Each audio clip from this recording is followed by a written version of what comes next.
Dear students, last class से हम लोग लगातार कर्व फिशिंग की बातें कर रहे हैं और कर्व फिशिंग में नॉर्मली अभी हम लोग कार्टेशियन कर्व की बातें कर रहे हैं कि कार्टेशियन कर्व की कर्व फिशिंग उसके लिए कुछ फंडामेंटल्स आपको बताए गए थे। इन बातों पे आपको ध्यान रखना होगा। जैसे पहली चीज़ थी कर्व फिशिंग के लिए उस कर्व की सिमेट्री देखना। सिमेट्री में भी कई पॉइंट्स आपको बताए गए थे कि अगर दिए गए इक्वेशन में सारे जगहों पे x के पावर सिग्नल जहाँ भी x लाई कर रहा है सारे एक्सेस के power signal then we say that symmetry about y axis। दूसरा पॉइंट आपको बताया गया कि all the powers of y which occurring in the equations or event which occurring in the equation or event then we say that symmetry about x axis। x का power equal symmetry about y axis, y का power equal symmetry about x axis। अगर दिए गए equation में x y दोनों के power even है then we can say that symmetry about both the axes। Okay, फिर आपसे कहा गया था अगर x और y को इंटरचेंज कर दें और इक्वेशन ऑफ कर्व में कोई चेंजिंग ना हो तो हम कहते हैं symmetry about the line y equal to x। चौथा पॉइंट आपसे कहा गया था कि अगर x की जगह -x रखें और y की जगह -y रखें और इक्वेशन ऑफ कर्व में कोई चेंजिंग नहीं होती है तो हम कहते हैं कि सिमेट्री इन अपोजिट क्वाड्रेंट्स। ये सारी चीज़ें आपको बताई और समझाई गई। दूसरा पॉइंट जो मेन पॉइंट आता है सिमेट्री देखने के बाद आता है origin and tangents at the origin. See whether the curve passes through the origin और नॉट। पहला काम ये देखना होता है कि कर्व ओरिजिन से पास करेगा या नहीं करेगा। ओरिजिन से पास करने के लिए कंडीशंस आपको बताई गई हैं कि 0 उस इक्वेशन को सेटिस्फाई कर रहा है या नहीं। अगर 0 उस इक्वेशन को सेटिस्फाई कर रहा है तो कर्व ओरिजिन से पूरी तरह पास कर रहा है। अगर कर्व ओरिजिन से पास करना तो आपके लिए जरूरत हो जाती है कि टेंजेंट एट द ओरिजिन देखा जाए और टेंजेंट एट द ओरिजिन देखने के लिए आपको जो बताया गया था उसमें कहा गया था इक्वेट लोअर डिग्री टर्म को 0। तो उसमें लोअर डिग्री टर्म को इक्वेट को जब 0 करेंगे तो हो सकता है एक टेंजेंट हो सकता है डबल पॉइंट टेंजेंट।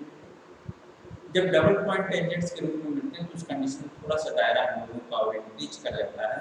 तो उस कंडीशन में देखने की ये जरूरत पड़ती है कि क्या वो टेंजेंट से रियल एंड कोइंसिडेंट। तो हम कहते हैं देयर में भी क्लासिफाइड नेचर बताना पड़ता है। अगर वह टेंजेंट से रियल एंड डिस्टिंक्ट है तो हम कहते हैं देयर में भी नोट एट द ओरिजिन। अगर वह टेंजेंट्स जो आ रहे हैं वो इमेजिनरी है तो दैट इज आइसोलेटेड, उसका कोई मतलब नहीं। फिर उसके बाद आपसे कहा गया था एसिम्प्टोट्स देखने के लिए और एसिम्प्टोट्स में बेसिकली हमने बात किया था पैरेलल एसिम्प्टोट्स की, एप्लीकेशन एसिम्प्टोट्स की बात नहीं किया था। पैरेलल एसिम्प्टोट्स लेकिन बताया गया था आपको कि पैरेलल एसिम्प्टोट्स और जरूरत पड़ने पर एप्लीकेशन पैरेलल एसिम्प्टोट्स में आप कहते हैं कि हाईएस्ट पावर ऑफ x के कोएफिशिएंट्स को देखिए। अगर हाईएस्ट पावर ऑफ x का कोएफिशिएंट कांस्टेंट है then there is no asymptote parallel to x axis। But अगर हाईएस्ट पावर ऑफ x का कोएफिशिएंट कांस्टेंट नहीं है तो उसे इक्वेट टू 0 करिए और जो भी रिजल्ट मिलेगा y एक्सिस के पैरेलल एसिम्प्टोट्स होता है। इसी तरीके से हाईएस्ट पावर ऑफ y की कोएफिशिएंट को देखते हैं। यदि हाईएस्ट पावर ऑफ y का कोएफिशिएंट कांस्टेंट है उस इक्वेशन में तो सिंपली आप कह सकते हैं there is no asymptote parallel to y axis. But अगर हाईएस्ट पावर ऑफ y का कोएफिशिएंट कांस्टेंट नहीं है तो उसे इक्वेट टू 0 करिए, जो रिजल्ट मिलेगा वह x एक्सिस के पैरेलल एसिम्प्टोट होता है। तो ये सारी चीजें आपके सामने आ रही हैं। उसके बाद आपको बताया गया point of intersection with the axis. Point of intersection with the axis में कहा गया था x एक्सिस y एक्सिस पर पहले देखिए कर्व कहां पे कट कर रहा है। तो पहले कहा गया प्रूव करिए y = 0 x के लिए साफ कर दीजिए। इससे आपको पता चलेगा कि कर्व x एक्सिस को कहां पे इंटरसेक्ट कर रहा है। ऐसे ही x = 0 प्रूव कर लीजिए, y के लिए साफ कर लीजिए। इससे हमें पता चल जाएगा कि कर्व y एक्सिस को कहां पे इंटरसेक्ट कर रहा है। इन केस अगर सिमेट्री लाइन y = x के अबाउट में बना है तो उस कंडीशन में दिए गए इक्वेशन ऑफ कर्व में y इक्वल्स x या x इक्वल्स y करके सॉल्व करते हैं किसी एक के लिए x के लिए या y के लिए। सॉल्व करने के उससे हमको ये पता चल जाता है कि वह कर्व जिस लाइन के अबाउट सिमेट्रिकल है मतलब y इक्वल टू x के अबाउट अगर सिमेट्रिकल है तो y इक्वल टू x को किन बिंदुओं पर इंटरसेक्ट करेगा। फिर आपसे कहा गया था कि solve the given equation either for x और फॉर y। जब अगर मान लीजिए आप इसे y के लिए सॉल्व करेंगे तो y component terms of x आएगा, तो x के डिफरेंट वैल्यूज के लिए y की करस्पॉन्डिंग वैल्यूज क्या होती हैं इसको हम देख करके ये जानने की कोशिश करते हैं कर्व किस रेंज में एग्जिस्ट करेगा, नंबर 1। नंबर 2, उसका शेप क्या हो सकता है, उस पर भी थोड़ा विचार करने में आसानी हो जाएगी। उसके बाद भी और सारे पॉइंट्स आते हैं लेकिन इतने पॉइंट्स कर्व ट्रेसिंग के लिए सफिशिएंट है। जैसे एक कर्व लिया curve trace example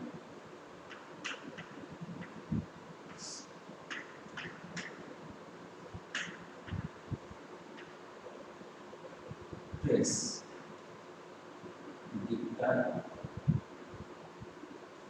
y square a plus x y square a plus x equals x square a minus x curve इस कर्व को ट्रेस करें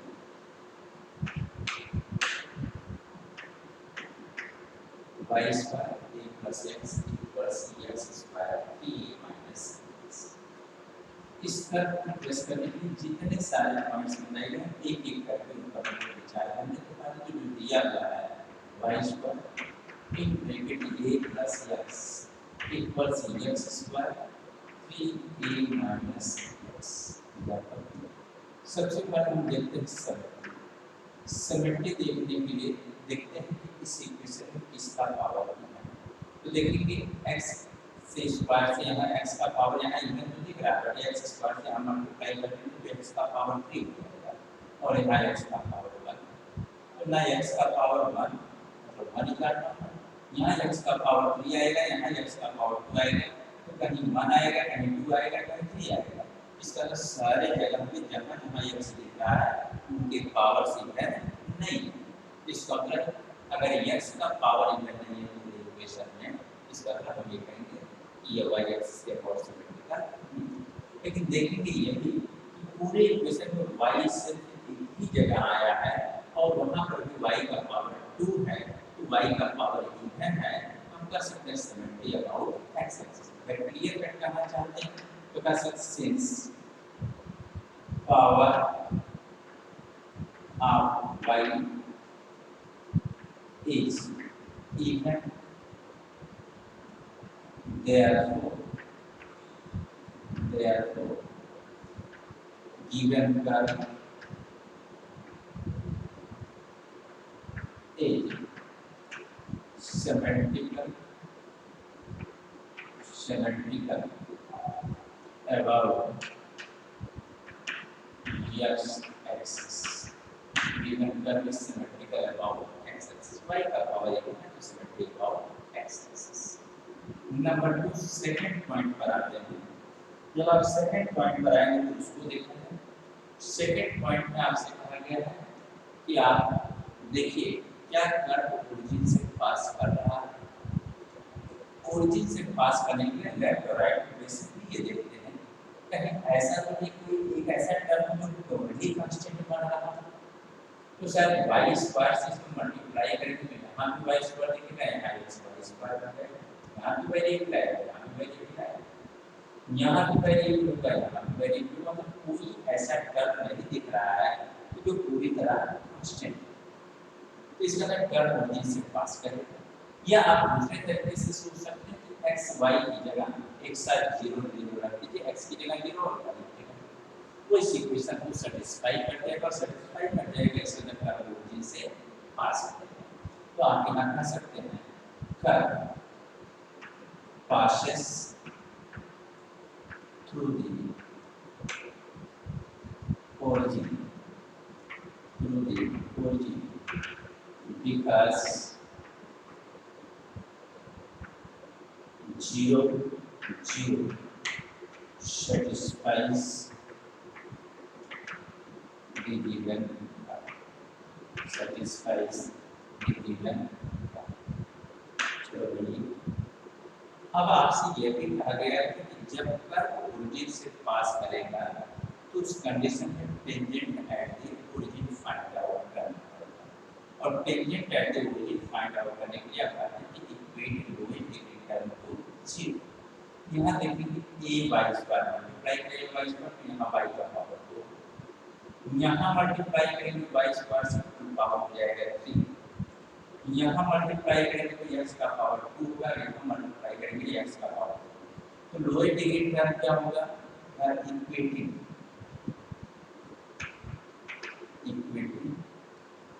lowest degree term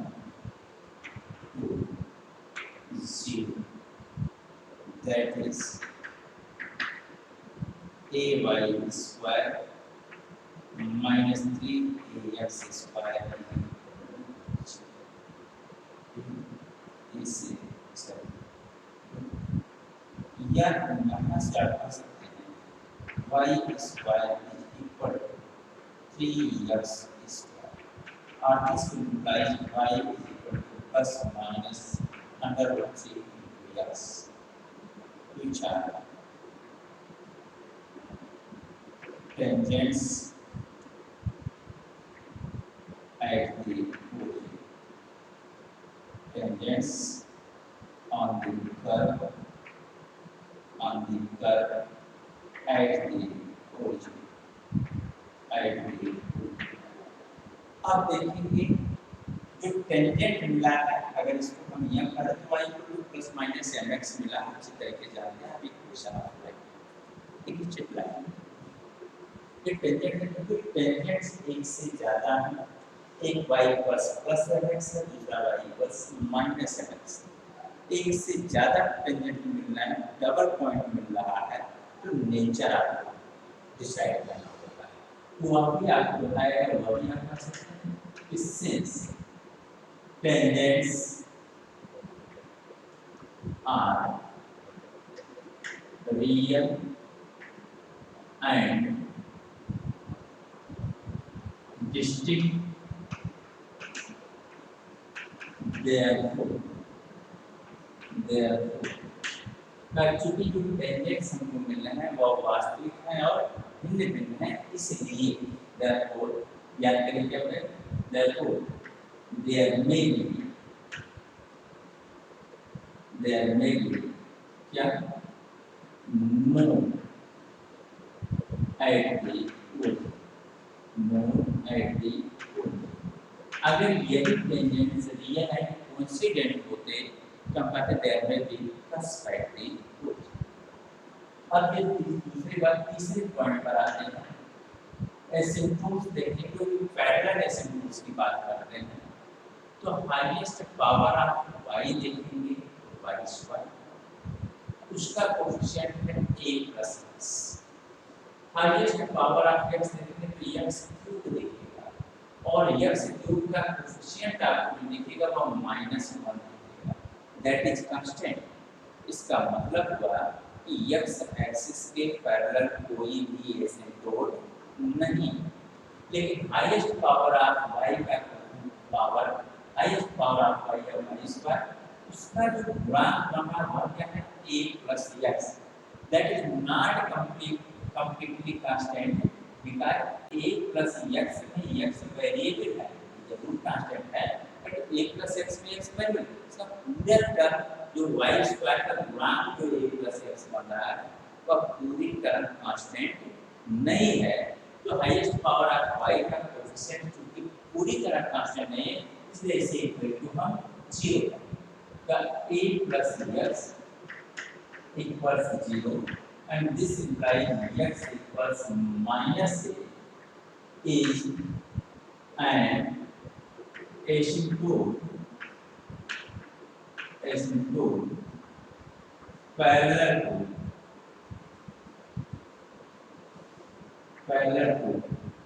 y axis, parallel to y axis का highest power highest power रखते हैं इसको coefficient को देख के दिखाते हैं पैरेलल टू एक्स एक्सिस। फिर आ जाते हैं फोर्थ पॉइंट पर, point of intersection with the axis find out करेंगे। तब प्रूव करते हैं y is equal to 0।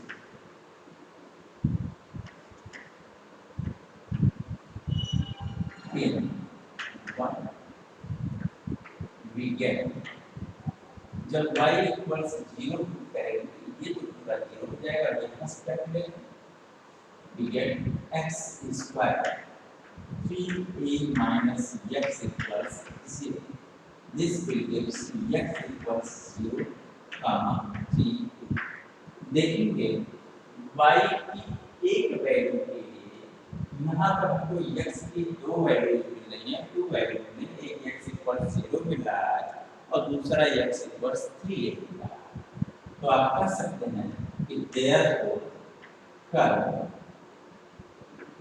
cuts x axis at pair बनाइए, पहले x फिर y, तो x इक्वल 0 लिया तो y 0 है और x इक्वल 3 है, तो इसके करस्पॉन्डिंग भी y क्या है 0। इस तरह कर्व x एक्सिस को सिर्फ दो बिंदुओं पर इंटरसेक्ट करेगा, एक 0 0 जिसे आप ओरिजिन कहते हैं और दूसरा 3 1 0 जो x एक्सिस के पॉजिटिव डायरेक्शन होगी वहां पर इंटरसेक्ट करेगा। ओके, कट करेगा। अब उसके बाद आता है नेक्स्ट पॉइंट पर, फिफ्थ पॉइंट, क्योंकि x इक्वल्स जब 0 करेंगे तो यह भी 0 हो जाएगा और यह भी 0 हो जाएगा, तो y स्क्वायर इक्वल्स 0 हो जाएगा।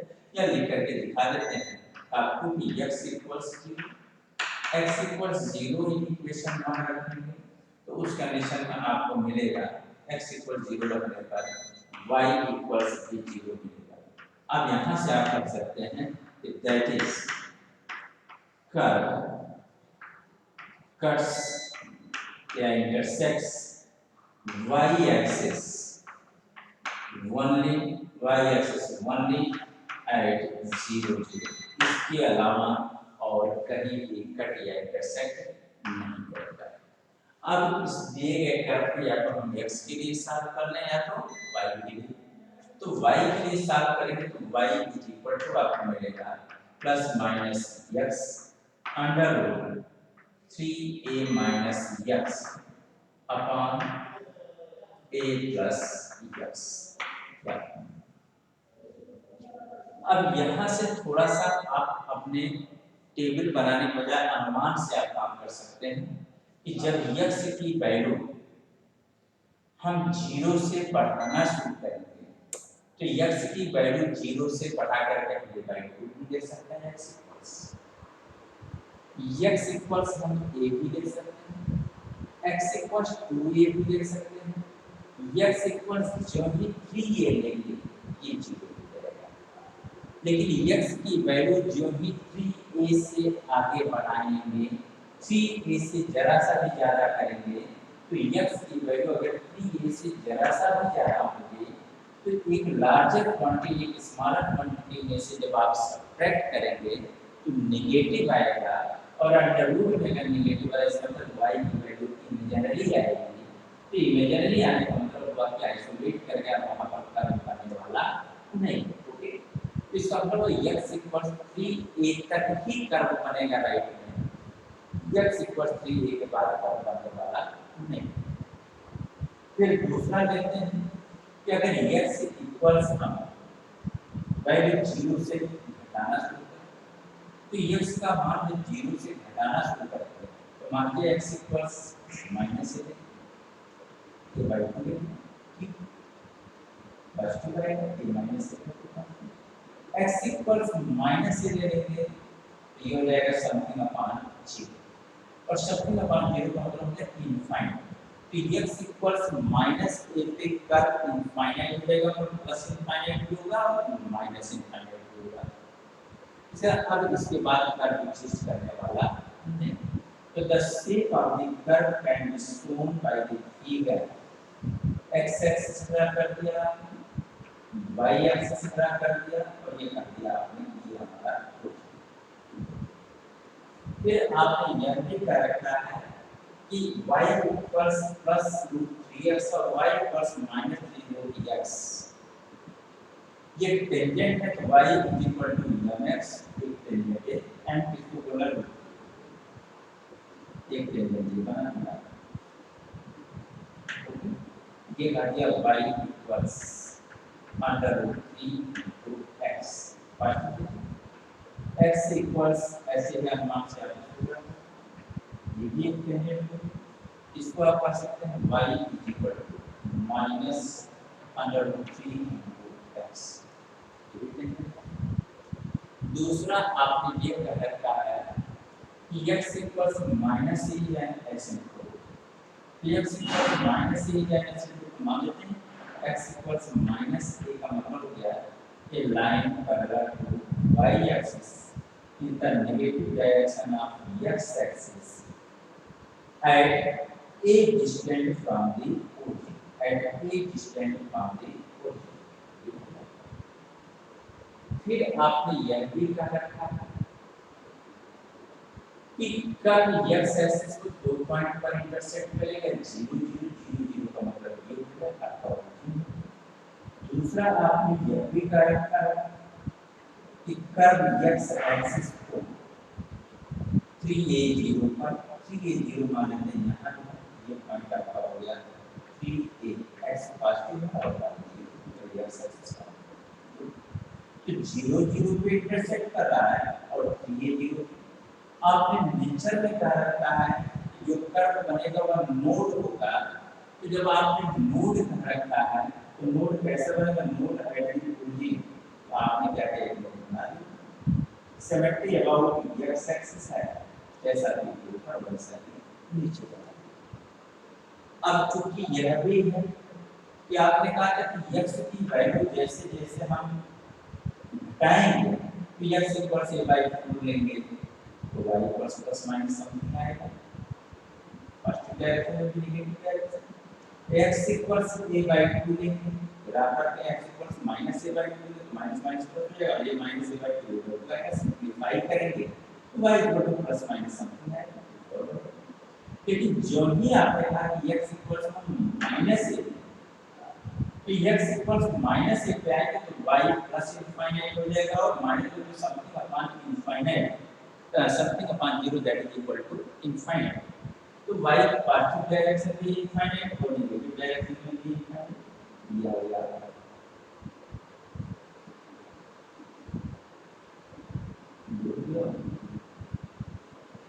ये कर्व क्या करते हैं, इस स्ट्रेट लाइन को कहां पर, इनफाइनाइट पर फिक्स करें। यही आपके दिए गए कर्व का कर्व ट्रेसिंग हो गया। आसानी से इसको समझा जा सकता है, थोड़ा सा अभ्यास करने से भी ये चीजें आसानी से आ सकती हैं। एक दूसरा कर्व इसी तरीके से हम लोग कंसीडर करें,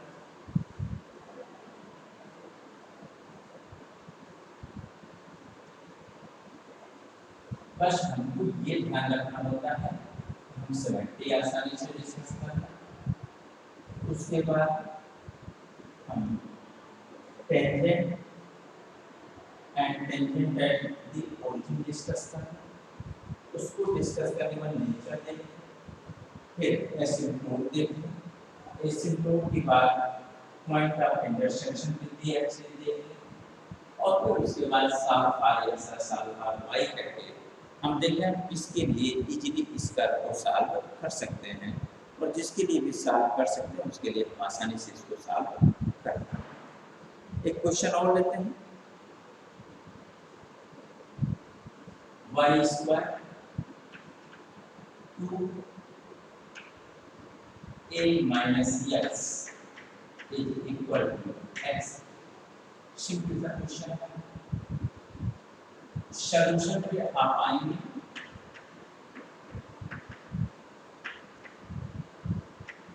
तो सबसे पहले हम लोग सिमेट्री डिस्कस करेंगे। सिमेट्री डिस्कस करने के लिए पहले तो आप ये लिख दीजिए गिवन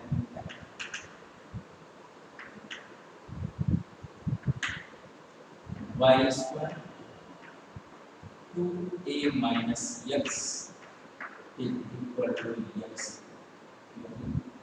पहला सिमेट्री, सिमेट्री डिस्कस करने के लिए देखेंगे इस इक्वेशन में दो वेरिएबल हैं x और x के पावर को देखेंगे तो वो 8 लिखा है, x का पावर 3, इसका मतलब y इवन तो सिमेट्री अबाउट y एक्सिस नहीं, लेकिन y एक ही जगह दिख रहा है और उसका पावर 2 है, that is an even number. और अगर इवन नंबर है तो हम कह सकते हैं कि since power of y is even therefore symmetry about x axis. यहाँ आप ये कह सकते हैं कि since power of y is even therefore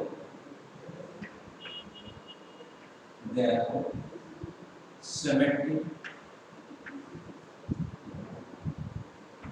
about x axis। Number 2 देखना है कि क्या कर्व ओरिजिन से पास करेगा। ओरिजिन से पास करने के लिए कंडीशन होती है कि 0 0 इक्वेशन को सेटिस्फाई। तो यहाँ देखिए, अगर हम किसी इक्वेशन ऑफ कर्व पे x की जगह 0 और y की जगह 0 रखें, ये इक्वेशन पूरी तरह सेटिस्फाइड हो जाएगा। Since 0 0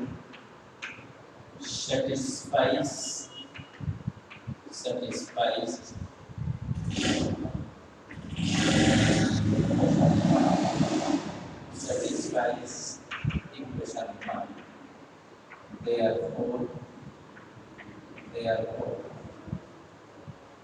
curve is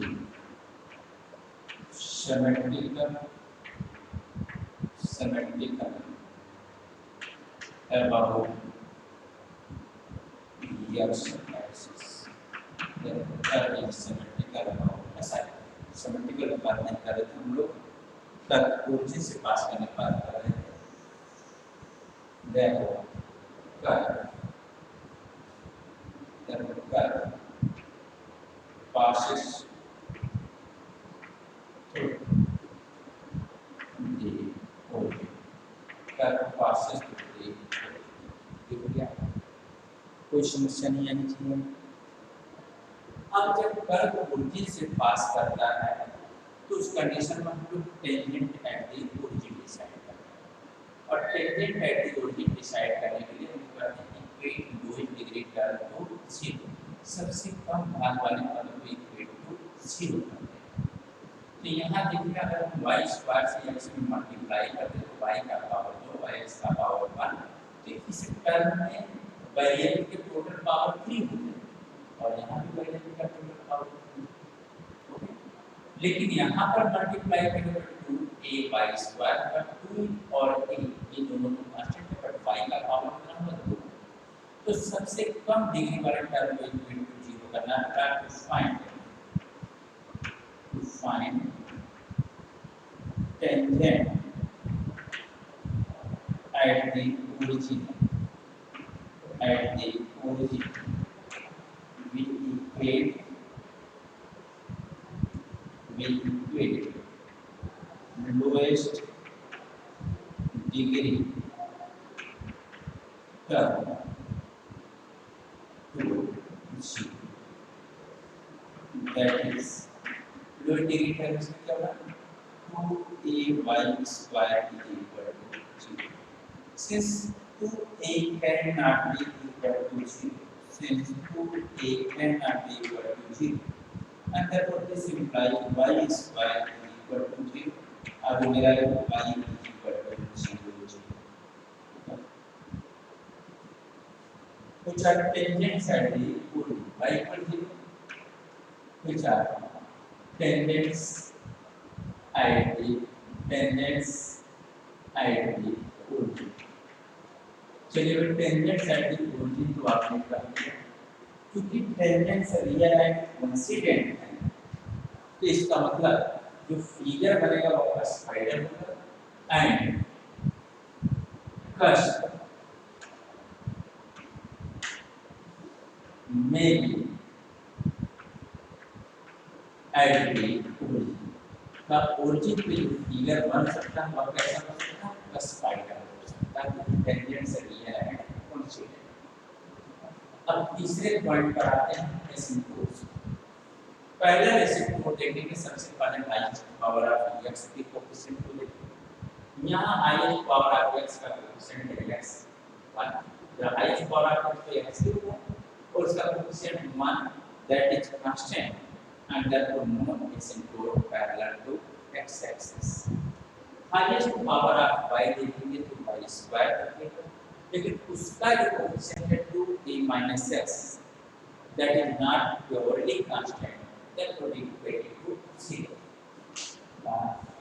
2a minus x equals 0 implies x equals 2a, which is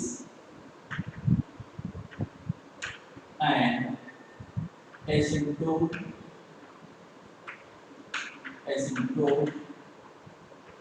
parallel to y का पावर क्या करेंगे पैरेलल टू y एक्सिस।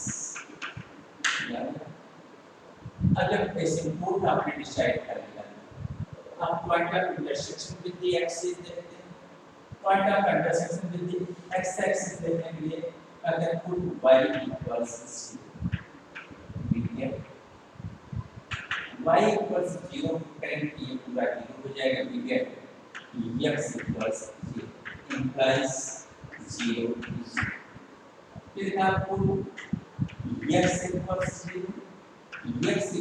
0 करने पर देखा जाए क्या मिलेगा, तो x equals 0 करेंगे, x equals 0 करेंगे तो 2ay square equal to 0 का मतलब y equals क्या मिलेगा 0। This implies it is also when x is 0 पर y 0 then x is 0 0। Hence decision ले लीजिए, hence cuts axis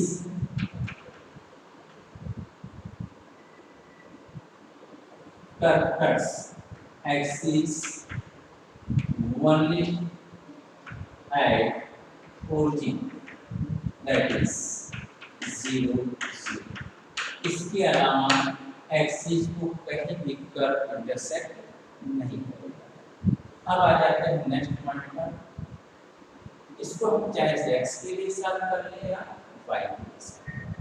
तो जब इसे किसी एक के लिए सॉल्व करें तो y इक्वल टू देगा plus minus x to the power 3/2 upon under root 2a minus x y equal. अब देखें आपने इसे y के लिए तो सॉल्व कर दिया, लेकिन x की वैल्यू अगर हम 0 से बढ़ाना शुरू करें राइट में फर्स्ट डायरेक्शन में, तो x की वैल्यू को बढ़ाते बढ़ाते जो हम 2a पर लाएंगे y इक्वल्स 0 हो जाएगा, और x की वैल्यू जो ही हम 2a से एक्सेस करेंगे तो अंडर रूट नेगेटिव साइन आने लगेगा, और नेगेटिव साइन पर मतलब इमेजिनरी आने लगेगा, और इमेजिनेशन में हमें कोई कर्व प्राप्त नहीं होगा। फिर ये आगे हम नेगेटिव डायरेक्शन देखते हैं, तो अगर x नेगेटिव है जो ही x नेगेटिव है तो y में इसका मतलब ओरिजिन से लेफ्ट में मतलब y एक्सिस के लेफ्ट में कर्व एग्जिस्ट ही नहीं कर रहा, जो भी डिस्टेंस है वह ओरिजिन से y एक्सिस के पॉजिटिव डायरेक्शन में है, और वो भी कहा है कि x इक्वल्स 2। अब अगर ये सारे पॉइंट्स आपके ब्रेन में आते हैं तो हम कर्व को आसानी से ट्रेस कर सकते हैं। x एक्सिस ले लिया, y एक्सिस ले लिया, ओरिजिन बना लिया। अब देखिएगा, सबसे पहले आपने कहा है कि जो कुछ भी अगर curve x equals to a एक एसिम्पोट है, that is parallel to y axis. तो ज्योमेट्रिकली जब x इक्वल्स टू a को आप देखेंगे समझेंगे, तो x इक्वल टू a का मतलब line parallel to y axis. मान लीजिए ये लाइन है that is parallel to y axis, line है x इक्वल्स। अभी यहाँ से हम लोग डिसीजन ले रहे थे इससे कि ओरिजिन के y एक्सिस के ना तो लेफ्ट में कर्व एग्जिस्ट करेगा और ना ही x इक्वल्स टू a जो कि एसिम्पोट है दिए गए कर्व के लिए, ना उसके राइट में भी कर्व एग्जिस्ट करेगा। नंबर 1। अब अगर आप इतनी बातें तय कर ली तो आप दूसरा यह भी तो देखें कि कर्व बनेगा।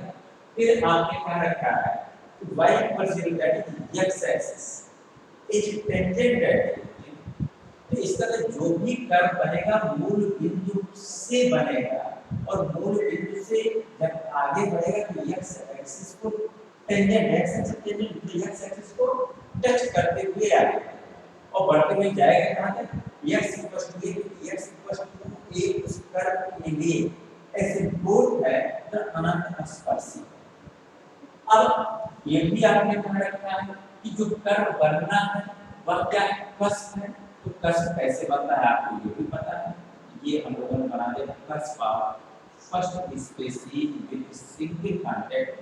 तो देखिएगा सिंगल कांटेक्ट में तो इसको लिया, लेकिन ओरिजिन पे पहुंचने से पहले इसने क्या किया, एक्स एक्सिस को टच कर दिया, इसके लेवल में जाना नहीं है। और यहाँ देखेंगे तो समझना कि इनफाइनाइट की जाती है, क्योंकि आप यह भी कर चुके हैं कि curve symmetrical about x axis. तो जैसा फिगर एक्स एक्सिस के ऊपर बनेगा वैसे ही फिगर एक्स एक्सिस के नीचे बढ़ा होगा, तो आप ये भी कर ऐसे फिगर बना। तो ये दिए गए कर्व के लिए क्या बन गया, कर्व ट्रेसिंग। तो शायद अगर थोड़ा बहुत भी समझ में आया तो कर्व ट्रेसिंग कोई बहुत बड़ी मुसीबत वाली चीज नहीं है, या आप समझ सकते हैं।